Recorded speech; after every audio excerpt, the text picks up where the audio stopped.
Hi Capricorn, welcome to Higher Source Tarot for your August 2021 mid-month tarot reading. This is a reading for all Capricorn, Sun, Moon, Rising, and Venus.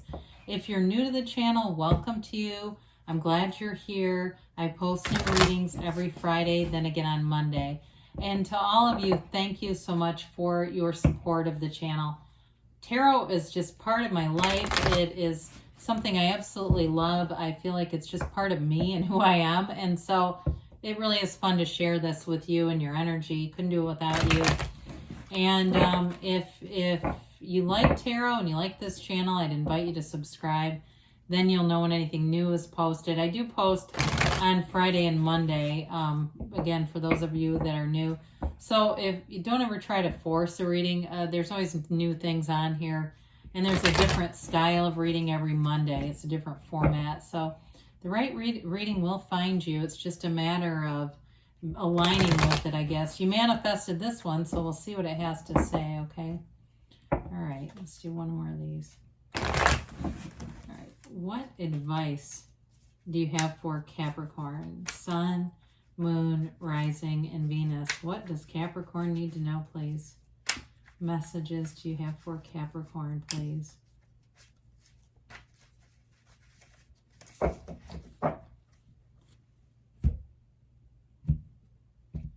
All right, so we'll begin here with the tarot and then we'll have the angel answers. Current situation, you got the Knight of Wands. Interesting. The immediate influence, the Four of Swords.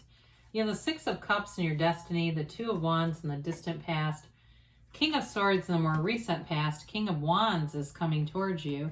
You're represented by the Three of Cups.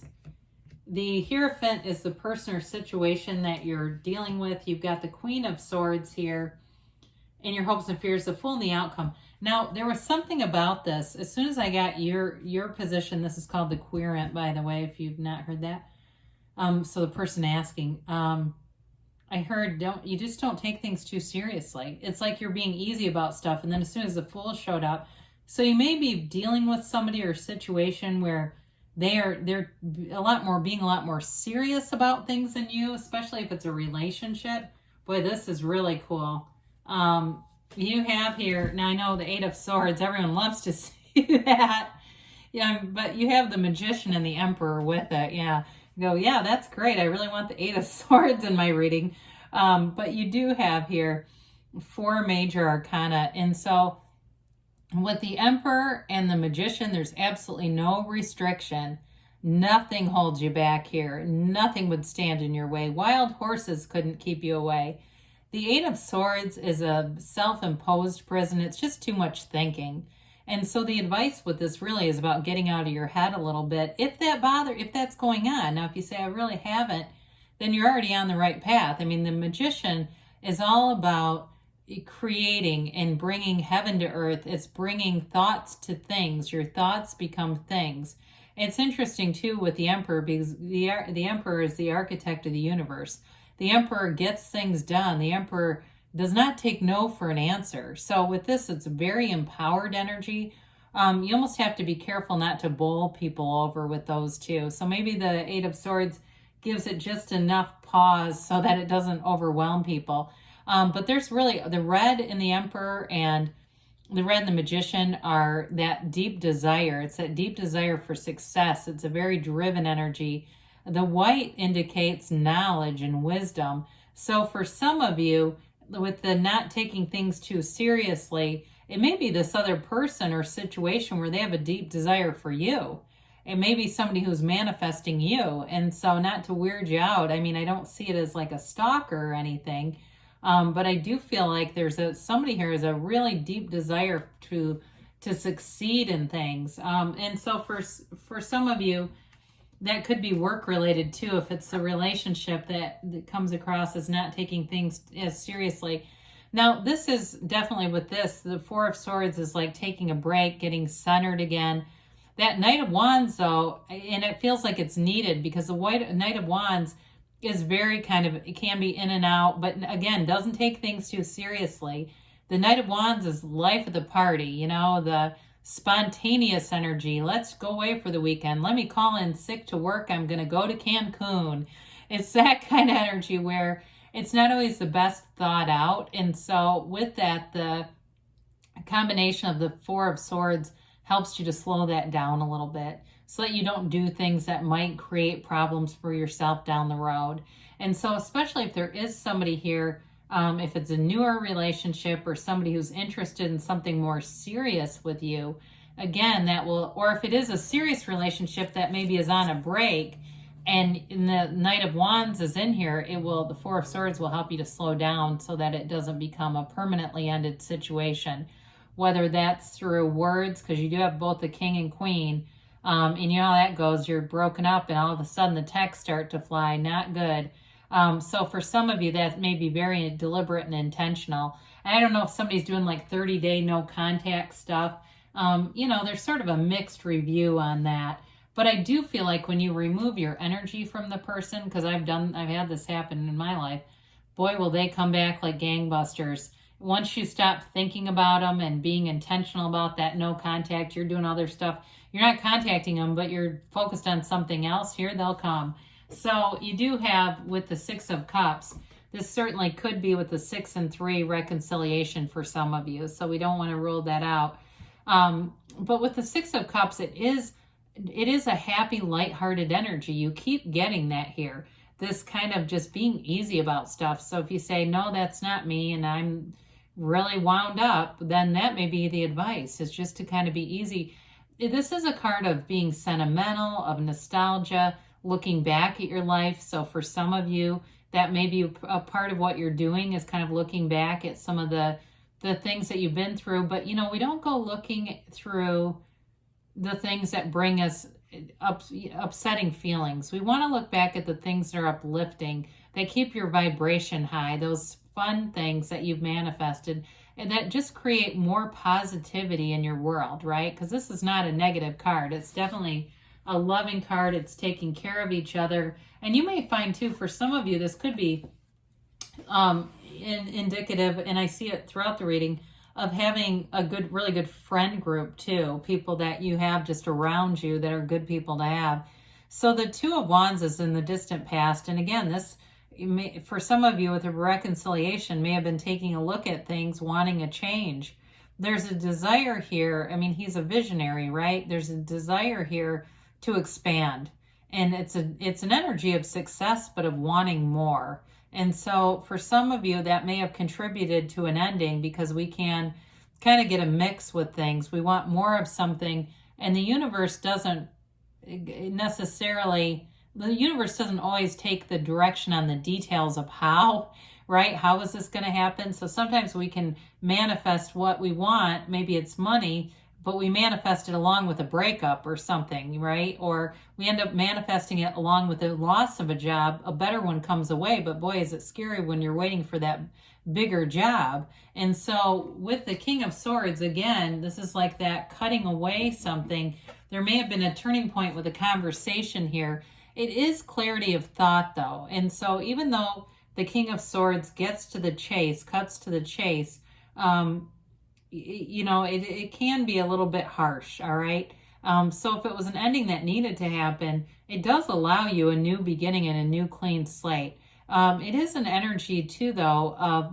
The swords are nobility in the tarot. They are, and the wands are upwardly mobile. And so the swords have money. So for some of you, this can be a turning point where you were wanting that better job and you get it. It just wasn't maybe in the exact way you would have manifested it. If there was something where there was a lapse and it was kind of scary. And same thing with a relationship. If you had a really deep desire for a change, the universe heard that. The universe felt that vibration coming off of you. So the change had to happen. Now with the King of Wands, again, you've got this charismatic energy coming in. And the King of Wands is also an energy of taking action. He invests in himself. He is a go-getter energy. And so it's interesting because I hear them saying, you're kind of not taking this as seriously as you could. There may be something coming in that kind of changes that a little bit. You don't have the Hanged Man here, but I do get that like changing perspective a little bit with this. Either way, though, he still has fun in the meantime. He does what he needs to do. He knows when to work. He knows when to play. And so for some of you, it may be getting into that energy too, when you kind of, like I said, you know how to kind of separate the two so that you get the job done, but you're still having fun anyway. You get loads of attention in this energy too. The King of Wands, when he walks into a room, everybody knows it. So you may have some interactions where you can tell everyone's really watching you and listening to you.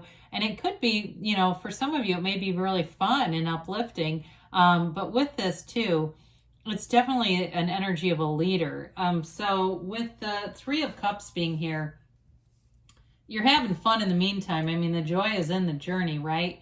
The Three of Cups is a reunion card, but it's a card too of going out, being social, having fun with people, having fun even by yourself.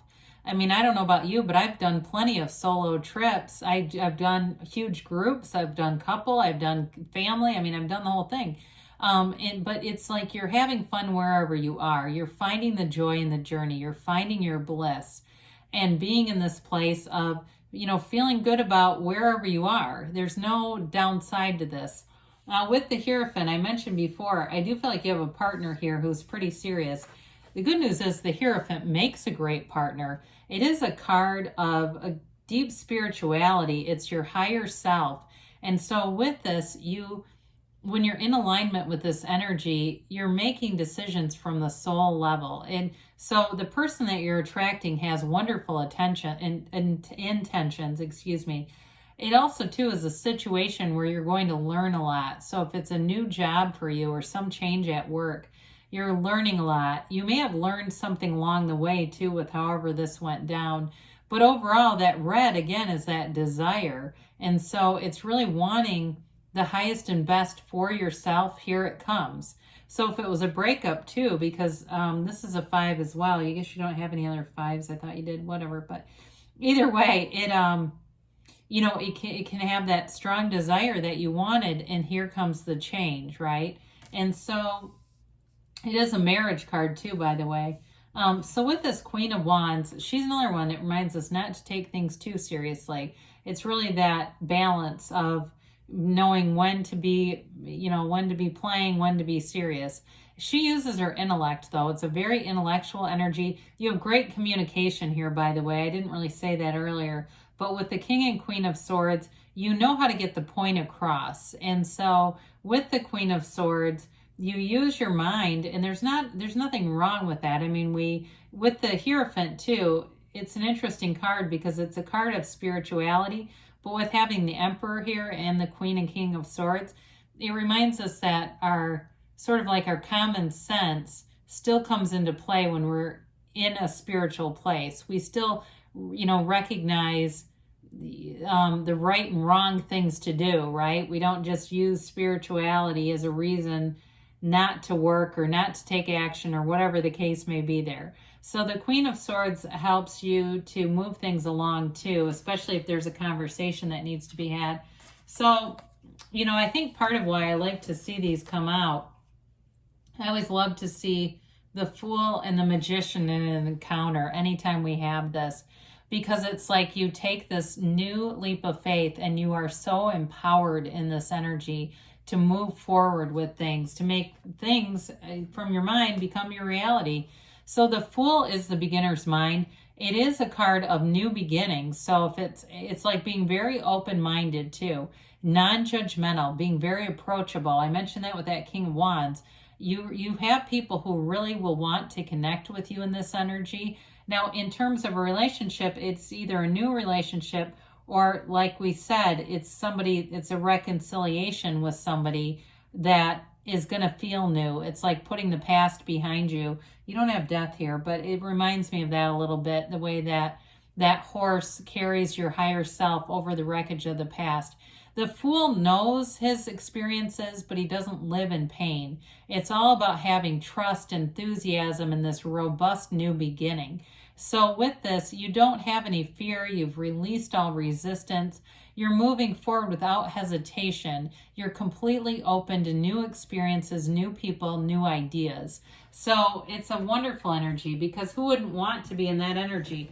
Now, when we get too much of the Fool, sometimes that can be a little impulsive, right? Because he doesn't really have anything holding him back. So it's like, yeah, I'll go do that. And so sometimes it's important to have other cards like those swords that use some discernment, okay? And the Emperor too, that logical mind, and even the Magician. He's also the conscious mind. So you have it multiple times, and that's why we always need to look at the cards that are involved in the reading and not take them in their singularity, okay? So I don't feel like in this case, the Fool would be an incredibly impulsive energy because you have so many other cards to balance him out. So anyway, enough of that.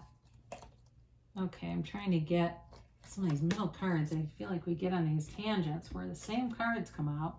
You've got golden opportunities. So whatever new beginning here you have, it'll feel like the right next thing to do. And it'll feel like that door that you're wanting to open.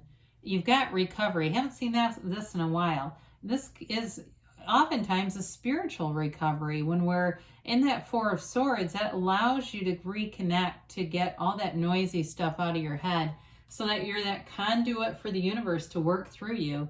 The situation will improve and you've got to take action. So they definitely are telling you move forward. Now they say there's something better. So when we get that, we always ask our angels, this or something better. Yes, the universe, this or something better.